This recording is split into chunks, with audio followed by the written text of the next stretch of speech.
This is Anegbete community situated in Isako Central Local Government Area of Edo State. It is an agrarian community with united people that promotes unity and oneness for peaceful coexistence. The inhabitants of the community migrated from Benin, the cradle of black civilization, a kingdom where king is truly king. The ancestors of Anegbete saw that age was the main determinant of leadership in the rural setting, and the eldest man in the settlement was regarded as the leader who presided over meetings, and his authority is held in high esteem. To further strengthen this unique system of leadership, age group evolved in Anegbete.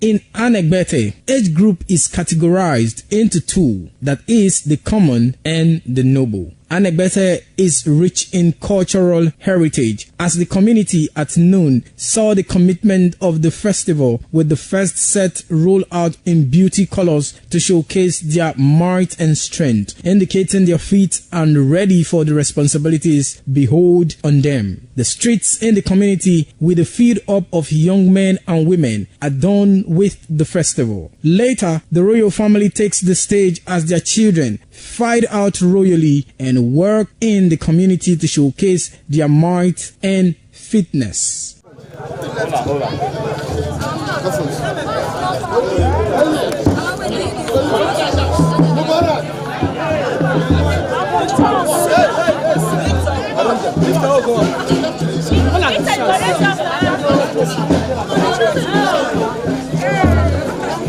My leader.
This is Akwa Game, a popular game in Africa played by our ancestors to entertain themselves after each day of farming.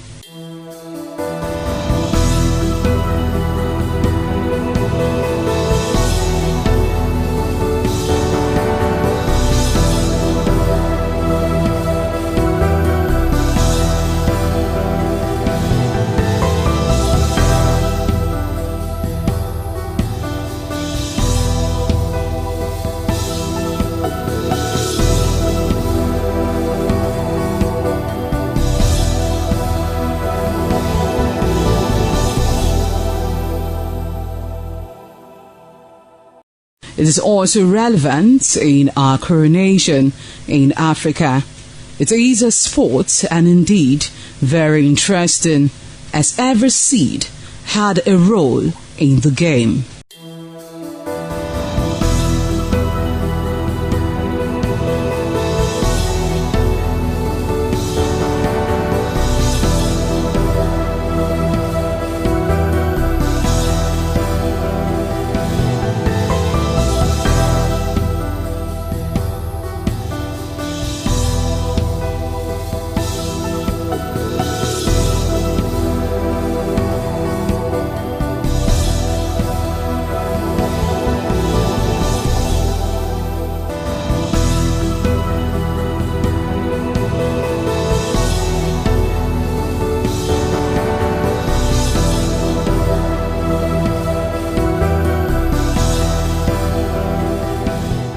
Playtime is 45 minutes per set.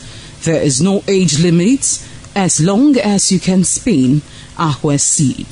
Ayo or Akwa game, known as the game of intellectual. This game requires a lot of mathematical skills. Akwa game is played with carved wooden box.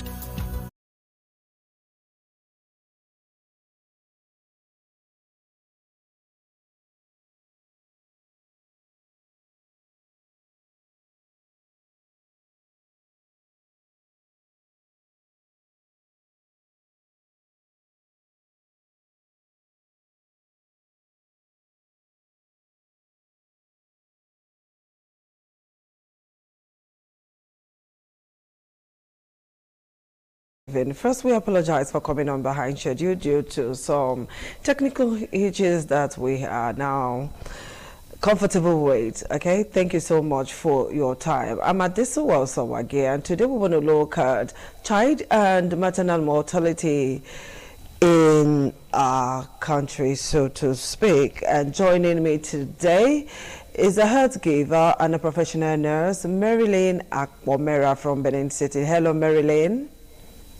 Hello, ma. Good afternoon. I must apologize for that technical itch. I don't know if it's from your end or from my end, but the thing is, let's apologize now. Okay, Marilyn, nice to have you join us on the program. So let's quickly hit with the question. So we're looking at child and maternal mortality in our society, and it's becoming imminent because so many women have decided to patronize quacks, and some would rather go to churches to birth their babies. Others will want to do it at home because they think that accessing healthcare is quite expensive. So some want to do it at home. Now, what is the current state of maternal and child health care in Nigeria, and where do you as a professional think we need to focus on? All right, I'm glad I'm talking about this because I think I went for a training recently and a lot was said, and I was like, wow, I just wish I have an opportunity to say these things on a larger scale. So I'm glad to be here. So currently, Nigeria is still topping the highest rates for maternal and fetal mortality. And that is because of the northern part, where we have a lot of adolescents that are getting pregnant, having complications, some of them dying in the process.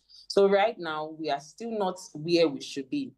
So currently, statistics shows that we have 576 deaths in every 100,000 live births. So That's we see huge. 576 every 100,000 persons. Yes, we see how 576 people that mothers or children that die, right? So that's still huge because Sustainable Development Program, SDG, wants us to get to the point where it's as low as 70, right? But we are seeing 500 and something. So and we are topping the charts, not for a good cause anyways, we're topping the charts for maternal. What do you think should be done to achieve a very low rate? We believe that. What do you think should be done to achieve low rates? Like I said.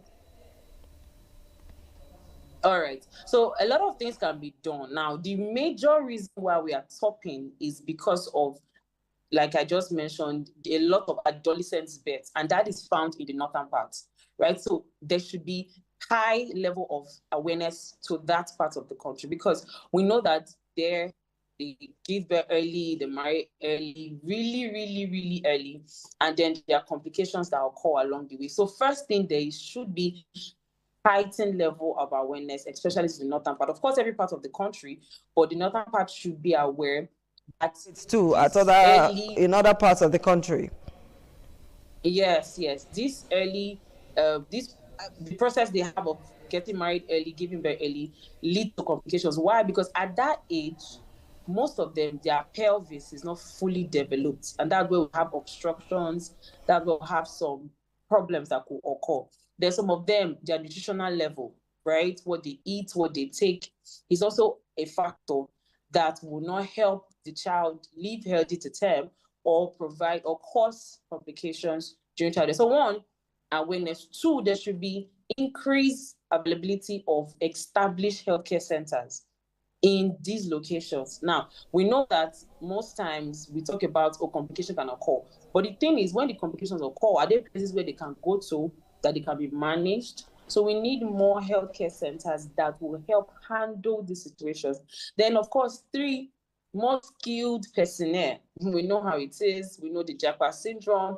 We can fight it. But we need to have more skilled personnel in these locations that will cater for pregnant women throughout their pregnancy, because it's not just the day they deliver, right? So throughout their pregnancy until the day of delivery. Okay, we know that when it comes to pregnancy, it is a man and a woman that usually do the business of bringing children to the world. Now, how can men contribute in reducing child and maternal mortality in our society. At least is a man and woman business. So the man should be able to do something. There are men who beat up their wives even in pregnancy. There are men who stab their wives. There are men who do all sorts of things. So how can the man contribute to reducing child and fetal mortality? Okay, so thank God, this part of the world, we still hold a lot of traditions, and the men make the major decisions. Okay. So the men are the ones that make decisions on the fact, to the point of where the woman should deliver, if she's going for antenatal and all of that. So since they are the decision makers, they cannot make decisions when they don't have total knowledge. So we must start with knowledge. They should be interested in all that it entails, from the process of prenatal to your antenatal to postnatal. A man should know what my wife should do part-time, what she needs to eat part-time. When the child is finally born, what I need to do to support. So we must start from knowledge, because if he's making decisions, we need him to know what is best. So first thing, he needs knowledge. The next thing is that he's involved. So I now know that I'm involved. So the men need to be involved, because there's a part of prenatal counseling where a man and a wife goes to understand all that they need to provide during the period of antenatal. So a man should go for the prenatal counseling, know all that he would be needed for.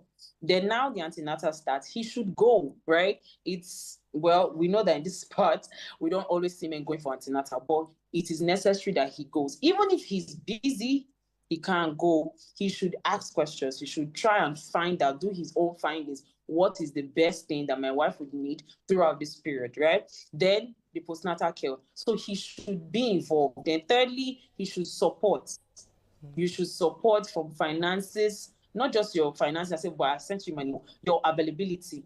Part-time, you are also involved, because the child is not just for the woman, right? The child is for the two of you. And like you were saying, is the process also started from the two of them. So the process should continue with the two of them, and not one way is just one person. So he's also supportive throughout the process, asking necessary questions part-time. At least I know some men that they're even the ones that will say, oh no, my wife, don't eat this. The doctor said this. Remember the last time we went? Remember? So they can't fully remember, because sometimes the women, they are overwhelmed, they are stressed up, and they can't remember everything. But because the man is involved, he can know what she should do part-time. So there's a lot of involvement that is needed. Then, of course, when the child is born during the postnatal period, they should support the woman through she's breastfeeding. So they also help to carry the child. They also support, because most times she gets so tired and she cannot do so much. So then the child is born now, they share responsibility. So he being available and he making decisions will be based on his knowledge. Yeah, thank you. Okay, you've mentioned nutrition for the woman. Is there anything special for a pregnant woman to eat and something that she shouldn't eat? Because you have talked so much about nutrition this afternoon. Okay, yes. So now we have one of the major issues that causes issues for women, maternal mortality. Yes. Is what we call iron deficiency. So they have this iron deficiency that leads to anemia. Right? So most women during pregnancy are deficient. Okay. So we advise that most of their food should have high iron and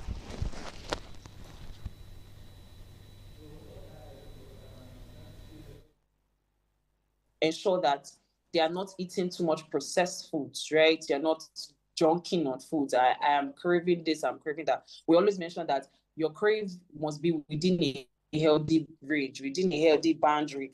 You're not going to be craving what's not healthy, right? So you should also eat healthy meals, cooked meals, not fast food meals, cooked meals at home, not processed meals. I'm buying burger, I'm buying shawarma, I'm buying pizza, and that's what I feel like eating today. Or what have you eaten since morning? I've eaten pizza.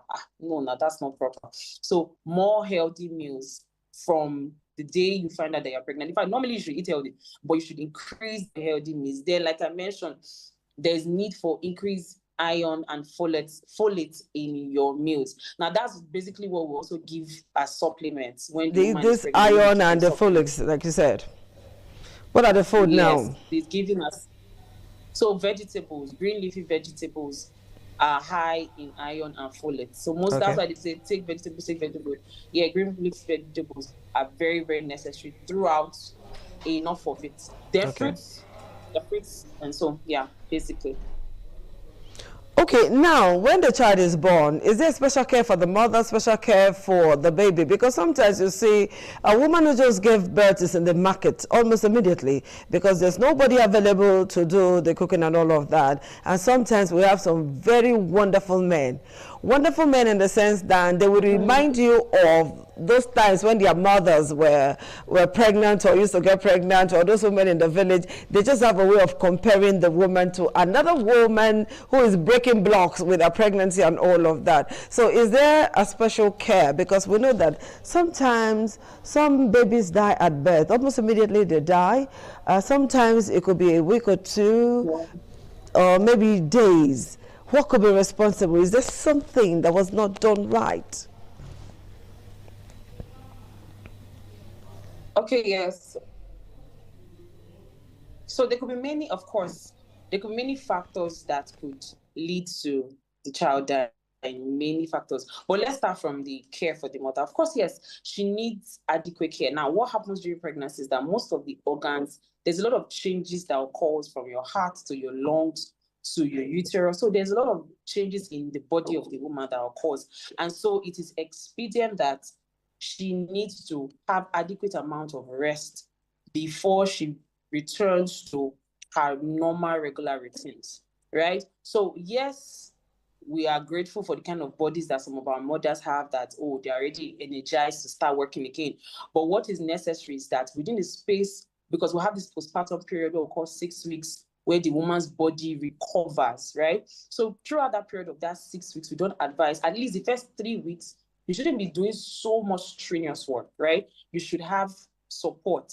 Now, we know it might not always be like that, but give yourself 2 weeks because the postpartum period is 6 weeks. So give yourself 2 weeks to recuperate, to come back, eat healthy, rest, sleep, because your body went through a lot of changes during that 9 months. So you cannot just jump off and start working again. Yes, you might not have so many complications, but nobody's praying for complications, but we advise that you actually give yourself an adequate amount of rest after you deliver. That's why the man should be supportive. And if he's not supportive, please, we need you alive, we need you healthy. Then for the baby, there are many things that could make a baby die early. Most times it could be complications congenitally. That's the baby already had complications in utero. That was when the baby was in the uterus, there were already complications. That could lead to deaths after. Then most times you see, women don't also understand that, oh, a child is born, you know, there's this whole, is the way my mother did it, is the way my auntie did it. It's not a problem. But you need to understand, that's why the antenatal was necessary. You would have understood the whole process, know how to care for your baby. And the basic thing that I would just mention today is the advantage of breastfeeding. We always talk about exclusive breastfeeding. Now, it is very, very necessary for the woman to learn that once a baby is born, 1 hour after birth, the woman should start giving breast milk, just breast milk, because that's what we call exclusive, for 6 months, just breast milk, because that is where a lot of infections can be curbed. That is when the child's immunity can be built. You know, the breast milk is sufficient enough for the baby. Most times we'll say, oh, give him water, give him this, give him that. That's not true. That breast milk is sufficient. So start giving breast milk because it has all the necessary nutrients. It will prevent infection and to help the baby stay strong. And it also helps the mother and the baby bonds together. So please, let's stick to breast milk only. Thank you. So, Marilyn, if we follow your advice this afternoon, we'll be able to reduce the rate of child and maternal mortality to a large extent, true? Yes, ma'am. Okay. Thank you so much, Marilyn, for finding time to be with us on the program today. We'll do this again very soon. Thank you so much. All right, guys, this is it for today. We'll see you again next week. Bye-bye.